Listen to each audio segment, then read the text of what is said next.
Jimmy Carter, Godfather of World Chaos.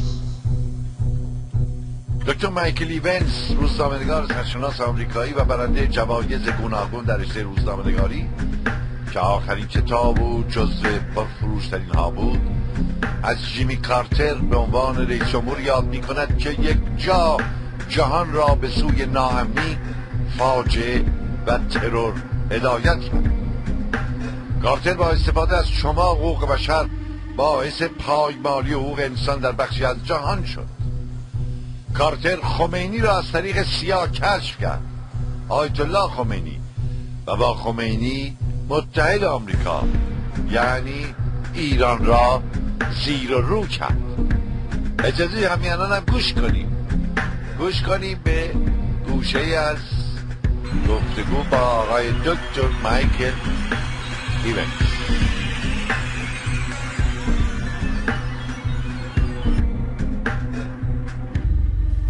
What most Americans don't know is that in 1976, President Jimmy Carter orchestrated the change of power in Iran that replaced the Shah of Iran with a government led by Ayatollah Khomeini.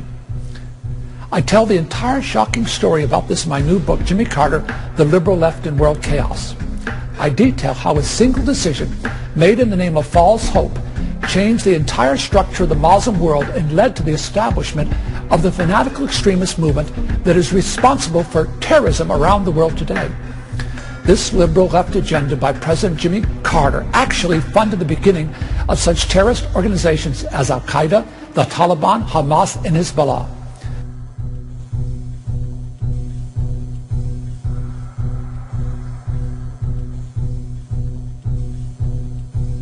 The truth is, what I'm about to tell you should be called treason. The former President of the United States supported the funding of an Islamic cleric who attempted to assassinate America's strongest ally, the Shah of Iran, and birth an Islamic revolution. Sums of $150 million were being periodically transferred to Paris into the Ayatollah Khomeini's bank account while he was in exile with the assistance of the CIA. Carter told world leaders at a summit meeting of his plan to overthrow the Shah of Iran, and that Khomeini would be taking over and was a Gandhi-like figure.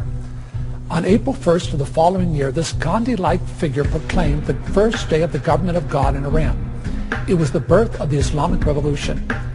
It has literally spread from Iran throughout the entire world. On April Fool's Day 1979, the destabilization of Iran and Afghanistan began. Later, Carter secretly transferred $50 million to radical Muslims to fight in Afghanistan.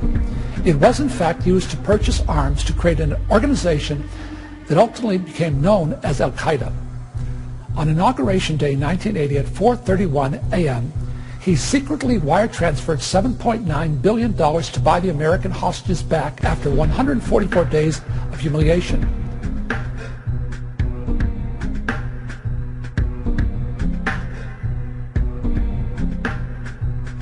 The dilemma that most people don't understand about Jimmy Carter, they say, what happened with 9/11? Why did we get into this mess? But what they don't understand, this man believed, he actually believed in these radical organizations as he does today, and he was funding Khomeini out of Paris through the CIA. He was supporting this operation through a man called Yazdi. He was getting him into power, working with the President of France, working with the German Chancellor and the British. He was orchestrating a revolution that he thought was going to transform the world in Iran. It did. It did indeed. امیدوارم همیانم دیگه جایی برای انکار نمونه. این حرفا رو ما نمیزدیم.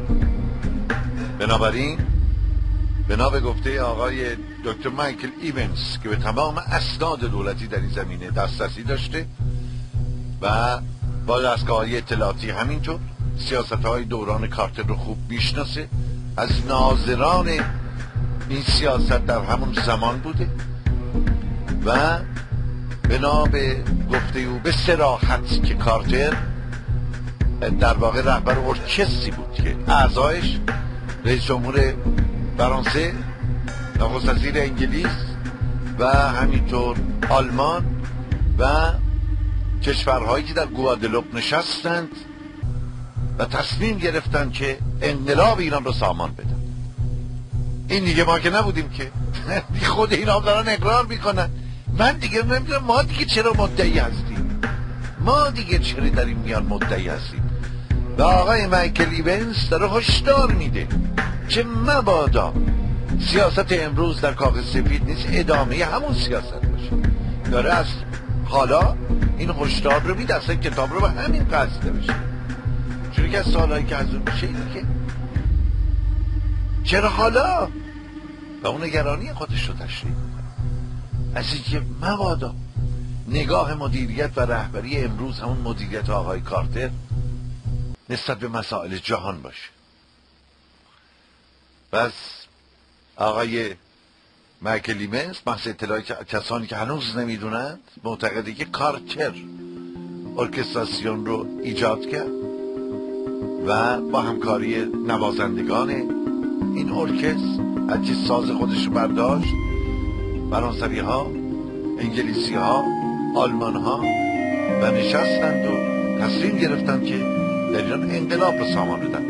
همه عوامل و عناصر حکومت جمهوری اسلامی را به درستی میشناسه. ابراهیمی از ابراهیمی یزدی نام برد، از خمینی نام برد و بقیه که در گفتگوی او همینطور در کتاب او مجموعه نظراتش رو هم میشنویم و هم میخوانیم.